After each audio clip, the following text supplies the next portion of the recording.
انتہائی اہم اور تازہ ترین شامل کرتے ہیں بڈگرام الائی سے الائی صبح سے پھنسے ہوئے 7 افراد جن میں ایک استاد اور 6 ان کے شاگرد ہیں۔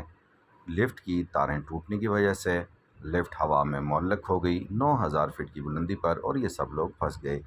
ریسکیو والے صبح سے آرمی ہیلی کاپٹرز لگے ہوئے ہیں۔ پہلے ایک ہیلی کاپٹر نے کوشش کی، پھر اس کے ساتھ دوسرا بھی آ گیا، کوشش کر رہے ہیں لیکن ابھی تک کوئی کامیابی حاصل نہیں ہوئی۔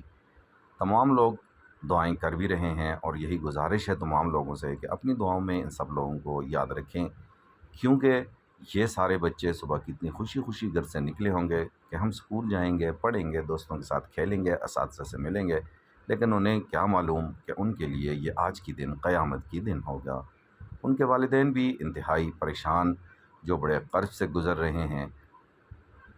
علاقے کے عمائدین سارے جمع ہیں، پولیس کے اہلکار، پولیس آفیسرز بھی وہاں پہ موجود ہیں اور ان کی سلامتی کے لیے دعائیں کر رہے ہیں، ختم پڑھ رہے ہیں، درود شریف پڑھ رہے ہیں اور ان کے لیے تسبیحات پڑھ رہے ہیں۔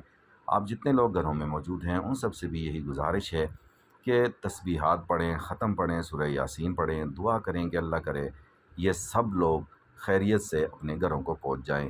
یاد رہے کہ اس میں 13 سال سے لے کے 8 سال تک کے بچے ہیں، یعنی چھوٹے بچے ہیں سارے، اور پورا دن صبح 6 بجے سے ابھی 6 بج رہے ہیں، 12 گھنٹے ہوا میں اس طرح معلق ہیں، گرمی ہے، بہت زیادہ پریشانی ہے۔ بہرحال دعا کریں اللہ اپنا رحم کرے۔ ڈاکٹر عتیق چاند، آس نیوز اپی۔